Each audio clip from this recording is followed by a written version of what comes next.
Hello everyone, thanks for tuning into today's first video. Going to have a look at the weather next week to 10 days for today's first video. That's going to take us to around the 28th of June.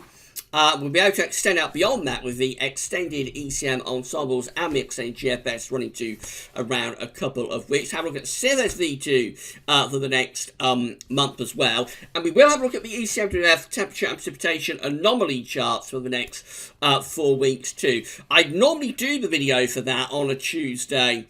And look at the weather for the next 4 weeks for the UK and for Europe as well. Fortunately, I've had a really busy morning. I've been out all morning. Haven't got time to get all videos in today. So that's had to be put on the back burner just for this week. It will be back next Tuesday. But I'll fill you in with what we're seeing with the temperature and precipitation anomalies for the next 4 weeks at the end of the video. Going to start off having a look at the wet weather we've currently got moving into the UK for today. Another dose of heavy rain coming up. So going up for you very short. Just say that the second update this evening is going to be for Glastonbury. So the third Glasto update is on the way this evening. Right, so let's start off with the current situation. We've got outbreaks of rain moving into the south. It's a radar picture from the weatheroutlook.com. We've got wet weather pushing through parts of Wales and Midlands. Also really heavy rain down towards the south coast. Have a look at lightning detector. We can see there's no flashes of lightning yet, so this is primarily just heavy rain. I think the greatest risk of lightning is going to be later on today, sort of this evening and then overnight. But if you zoom in a little bit, you can see that wet weather is pushing through parts of Wales and also moving into parts of the Midlands as well. Let's zoom out and go further south. A lot of that's relatively light at the moment, but going further south, we have got some really heavy rain now heading out of the south coast and onto, heading out of Channel onto the south coast. Some very vibrant and intense colours in there with those yellow and red colours. So it's going downhill across the south at the moment. Outbreaks of rain spreading northwards. No lightning in with this yet. The first area of wet weather always looked like it's probably going to be mostly heavy rain. But I think it's going to this evening when overnight the risk of thunderstorms will increase. This is how Euro 4 is predicting things to develop over the next few hours. This is from WeatherOnline. You can find a link to WeatherOnline on the links page as well as the Weather Outlook on the links page and in the description at YouTube. So this was forecast, or is forecast, from WeatherOnline, rainfall forecast for 3 o'clock this afternoon, around 20 minutes from when I'm doing the video. And I think it's a pretty good representation, actually, of the current situation. You know, this wet weather being pushing into the south, heading up into parts of South Wales and into Midlands, going back to radar picture. I think that's pretty decent sort of forecast, really. As we go through the afternoon, we see this first area of rain moving over towards East Anglia and southeastern England by early part of this evening. Again, a lot of this is just heavy rain. There could be a few rumbles of thunder mixed in. Then around 9 o'clock in the evening, things are going rather quieter, actually. Everything is calming down a little bit. But as we go through into the early hours, it starts to liven up again. I think this will be the greatest risk of lightning and thunder into the early hours. So particularly down here in the southeast, a lot of that could be thunderstorms. And parts of the Midlands, heavy showers or thunderstorms drifting northwards too. This stuff around Wales, southwestern England, more likely, I would have thought, to just be sort of heavy outbreaks of thundery rain, if you like. And as we go through into tomorrow morning, we find this area of wet weather moving across the Midlands into eastern parts of England. Again, that could be have thunderstorms with it. Could also be sort of outbreaks of thundery rain. During the course of the afternoon into the evening, all of that wet weather trundles off into the North Sea, and then we find ourselves going into a cooler, fresher, but still relatively showery westerly air mass. So the first area of wet weather that's got moving northwards at the moment, not all that much in way of thunder associated with that, and that was what I expected. I think it'll be into this evening and then overnight into the early hours that we have the greatest risk of thunderstorms across parts of particularly central, southern and southeastern England, rumbling on into tomorrow morning, and then a whole lot moving away into the North Sea. So we shall see about that. Now we've got these charts back. These are the 500 millibar height anomaly flow charts from the Penn State University. We've got the ECMWF on the top, of GFS, which we'll have in a moment, is on the bottom. These haven't been updated for a few days, but they are updating them now. So 500 millibars, 80,000 feet, is an area in the atmosphere. High pressure and low pressure are being moved around by the jet stream running above. Red extrapolates high pressure, blue to low pressure. The ECMWF looks like this. So it's going for a ridge of above average heights to be centred across central parts of Europe. Also a ridge of above average heights through the mid-Atlantic and up towards Greenland. So we've got a mid-Atlantic ridge. So we're kind of like sandwiched between two areas of high pressure with the jet stream dipping through rather like that. Now it isn't actually going for a trough of below average heights to be over us in the 7 to 10 day time frame. But you would have thought we'd probably likely in this kind of pattern, particularly at this time of year, to see a trough of low pressure through there, because we're going to have this ridge across central parts of Europe that pumps up very hot air into sort of central and northern Europe, but we've got this ridge out in the Atlantic that will be pulling down pretty cool air from the North Atlantic to the west of us. The temperature contrast is more than likely going to fuel an area of low pressure. You would place that somewhere around there, so that could actually be quite unsettled and relatively cool. But look what the GFS is doing. So that's going from an area of above average heights across Central Europe again, but it's extending it out into the UK and then over into the North Atlantic with a cut-off low down towards Portugal and Biscay. What this does, it pulls the winds up from a southeasterly direction and potentially has hot air being brought northwards out of North Africa and the Med. And I can tell you that in a moment you are going to witness the most extreme GFS run that I've ever seen. So you're going to see that in a moment. But extreme for heat. And the reason is that we've got high pressure through Central Europe and going into the North Atlantic, and it's sucking the wind up from the south and the southeast. Big difference between the two models in the 7 to 10 day time frame, and that is going into next week. It's also covering critical Glastonbury period, which makes my life a little bit difficult because I'm doing Glastonbury updates at the moment. This is now a very, very uncertain period. Now look at this. This is the GFS bread temperature and precipitation ensemble for Chelmsford. And there's a few things that are important to see here. The red line here is the 30-year upper air temperature average for Chelmsford. We're starting off pretty warm today, but it's also quite unsettled with these showery outbreaks of rain. It's going to go cooler as we get through the end of tomorrow and in the second half of this week. Temperatures will lower, but also turn a bit drier.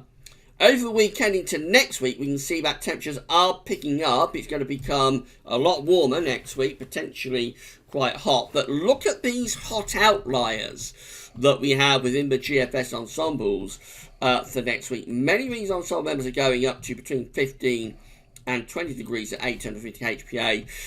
But you'll notice this thick green line, and that is actually the GFS 6 o'clock operational run, which is going off the scale for heat. It's going up to 25 Celsius at 850 HPA, and I've never seen that before within the GFS ensembles for the operational run to do that. Now, if that came off, it's very difficult to know how high temperatures would go because it would depend on sunshine. It's only a very brief surge of heat, you'll notice. But potentially it could get temperatures certainly to the mid-30s Celsius if there's enough sunshine to achieve it, and it's possible temperatures could go higher than that. It's very difficult to know how high temperatures will go because it's a very brief surge of heat, and we've never really seen the temperature go up to 25 Celsius at 850 HPA in the UK. So really, really extreme. And then after that, temperatures very quickly falling away as we go through into the final sort of day or so of June and into the first week of July. Temperatures lower a lot and it turns a lot cooler. Precipitation-wise, it also looks quite unsettled. So, of course, showery at the moment, heavy showers or thunderstorms for the next day or so. As the temperature falls away from the second half of this week into weekend, temperatures going cooler. Then as the temperatures are picking up next week, it's getting more unsettled again. So that push of warmth next week looks like it's also associated with relatively unsettled conditions too, probably associated with thunderstorms. So let's have a look at the GFS operational run then. I say this is the most extreme for heat GFS operational run that I've ever seen. It's a bit worrying that we've got this from the what was the parallel run. This is like the upgraded version of the GFS, and in theory this should be a more accurate model than the previous GFS version. But when you see it starting to come up with something totally sort of ridiculous, then you do worry a little bit about the reliability of the model, I have to say. But anyway, we'll see what it's showing. So this is how Friday is looking. Everything looks rather cool and showery on Friday, especially for the north and the south. Brings amount of dry weather. This ridge intensifies over the weekend, so we will have our first pretty decent weekend for quite some time, actually, this coming weekend. Could be a lot of dry weather on offer. Get your barbecues out, dust them down, because I think it's going to be a pretty reasonable weekend. Although by the end of Sunday, we've probably got heavy rain threatening the far south and southwest again. As we go into next week, look what happens. We start to get this ridge building from the north of Scotland in towards Germany. So a fairly big ridge is beginning to take over, and that's starting to pull up already some much warmer air from the south into central parts of Europe. At the same time, it does look quite unsettled for us. It looks quite unstable, so you would expect showery outbreaks of rain to be drifting northwards. But as we go into the middle of next week, this is when we start to see a real surge of heat coming out of North Africa into central parts of Europe. So this is Tuesday the 25th with the upper air temperatures. We've already got the 15 Celsius isotherm into southern and eastern parts of England. So that's going to get temperatures probably to around sort of 30 degrees, 86 Fahrenheit in theory if there's enough sunshine. Could be a bit unstable with some thunderstorm, but look how hot it is across France and into sort of Germany. Very, very intense heat through there. That's Wednesday next week, high pressure dominating to the north of Scotland. Really hot air coming out of North Africa and Mediterranean, flooding northwards across many parts of Europe. There's the upper air temperatures for Wednesday next week, and we've got the 20 Celsius isotherm into the far southeastern corner. Now, the 20 Celsius isotherm is important because when we've reached 100 Fahrenheit, we've had the 20 Celsius isotherm. So, August 1990 we had that, and also August 2003. Now, we won't get temperatures to 100 Fahrenheit there because we're much earlier in the season. Get 20 Celsius isotherm in August, then you've got a much better chance of getting 100 Fahrenheit. We probably won't get that on the 26th of June because it's too early in the summer. But it's one of those sort of critical factors, quite unusual to see 20 Celsius isotherm into the UK, although it is becoming more common over recent years. And actually over France, it gets even more intense than that with the heat.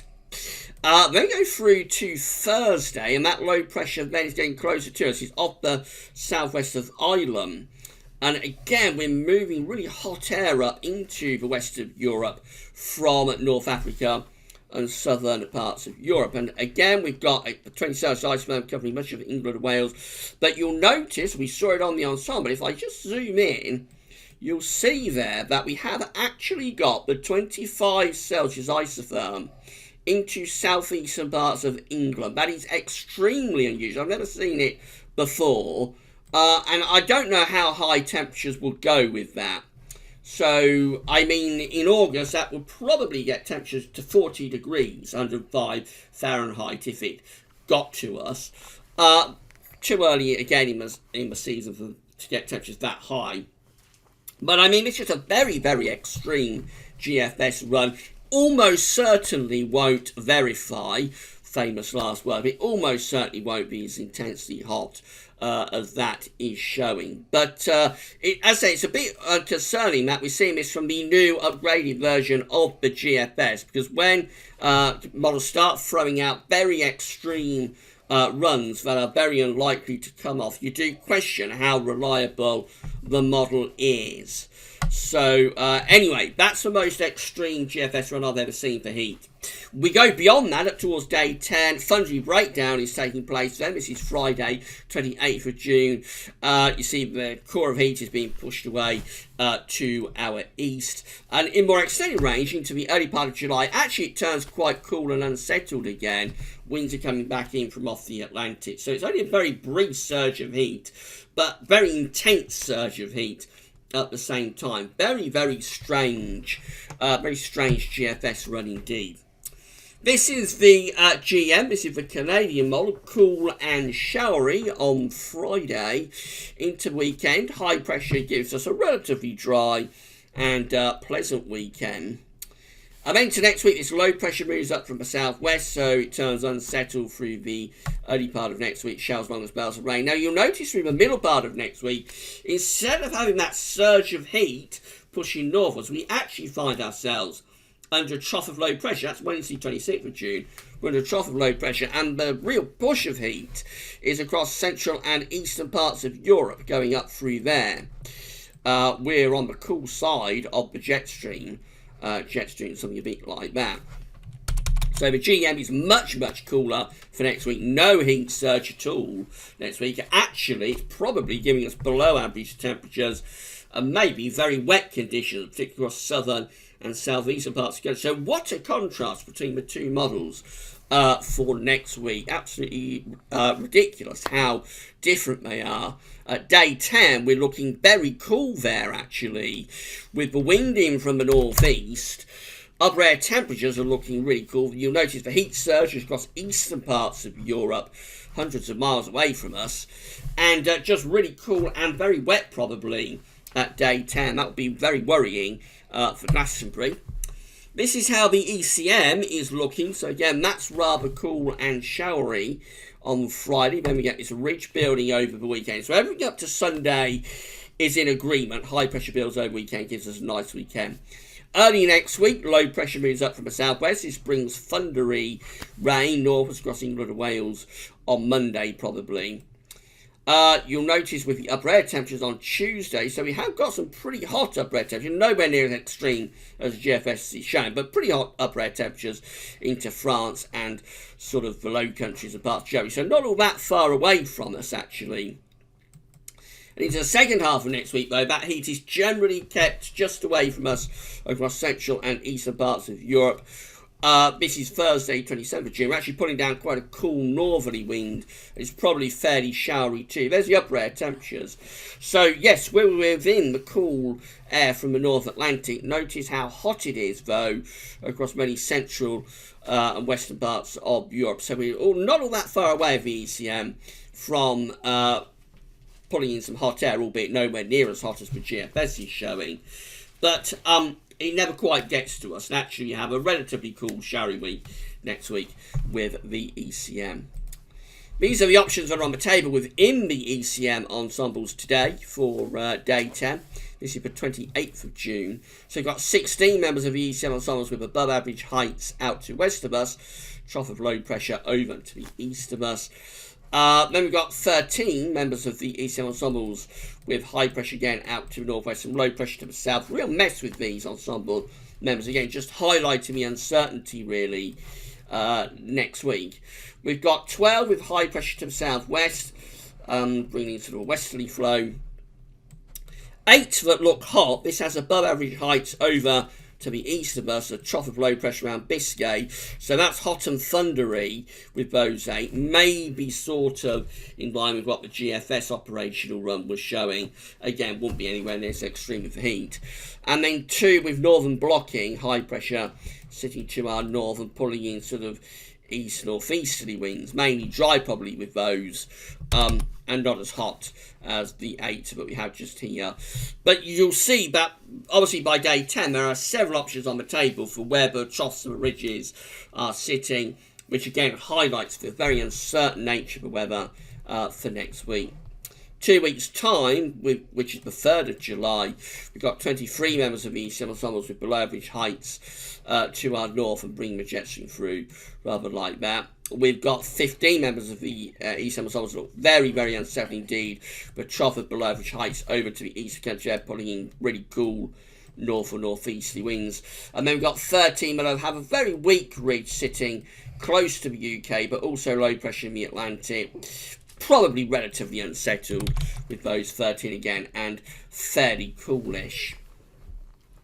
CFS-V2 looks like this for the next month. So these are 500 millibar heights broken down into week periods. The first week period takes us from the 18th to the 24th of June, with above average heights to our east and below average heights to our west. It's quite unsettled, quite showery still, but quite a bit warmer, with a wind coming up from more of a southerly direction. That's how week 2 is looking, the 25th of June to the 1st of July, with above average heights to our north, but also extending to our east and south. Low pressure around Spain and Biscay could threaten heavy showers and thunderstorms to the south. That could be very warm, but also quite unstable.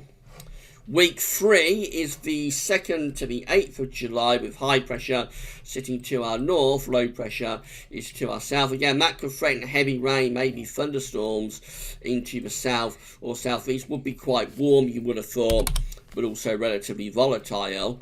And then we go through to week 4, which is the 9th to the 15th of July, above average heights to west of Ireland and also to the east of the UK. Below average heights look like they're getting squeezed up towards Greenland and Iceland. So this could be, although it might still be a little bit unsettled, it looks like we're probably doing something like that with the jet. Gradually high pressure may be getting more influential as we're going into July. Finally, I just want to show you those charts from the ECMQF 30-day model from the Hungarian Met Office. Haven't got time, of course, to cover everything in depth, so just talk about the UK and Ireland. Well, we'll say that most parts of Europe in week ahead, which is the 17th, 23rd of June, most parts of Europe are forecast to be very warm or hot.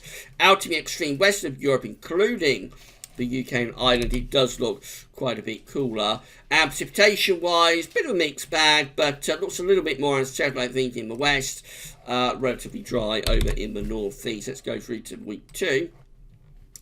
And this will take us from the 24th to the 30th of June. Again, looking quite cool across west of Europe. So not really much sign of a heat surge for the UK. Next week there, the heat again across central and eastern parts of Europe. Precipitation-wise also looks much more unsettled in the northwest, so quite cool and wet actually final week to June with the ECM 30-day, and no sign of that extreme heat that we have with the GFS operational run there at all.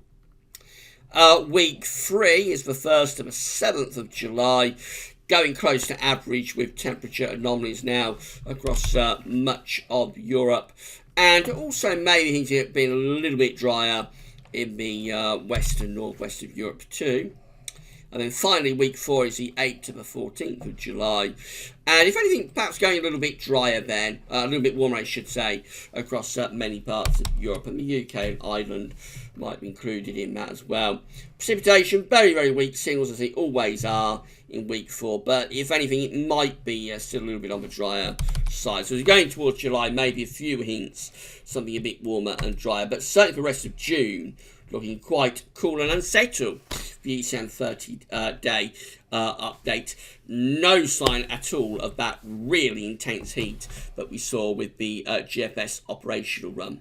Please bear in mind, if you're worried about the heat that was shown on that GFS operational run, it is very, very unlikely to verify. So please don't be too alarmed about seeing the 25 Celsius isotherm reaching the UK next week. Bit of fun showing you that, but it does have an important point because it's a bit, as I say, it's a bit worrying to see the new upgraded GFS model showing something as extreme as that. Of course, if it did happen to be right, then you'd say hats off to it, but it's so unlikely to verify, and it's a bit worrying that this new GFS operational run is as extreme as that. So that's it for your video update for today. The ECMQF 30 will be back in its own terms with its own video next week. Sorry I couldn't bring that to you this one. I've just been so busy this morning. I haven't had time to get all videos done for today. We'll be back later on this afternoon, or about 7 o'clock this evening, just after 7 o'clock this evening, with the next update for Glastonbury. And this is very difficult period for Glastonbury. You should have noticed within all of that, there's so much uncertainty for next week, and that uncertainty is involved in the Glastonbury period. So it's interesting times, but it's also very difficult times. Anyway, the third update for Glastonbury will be with you just after 7 o'clock this evening. But that's all for now, and thanks for watching.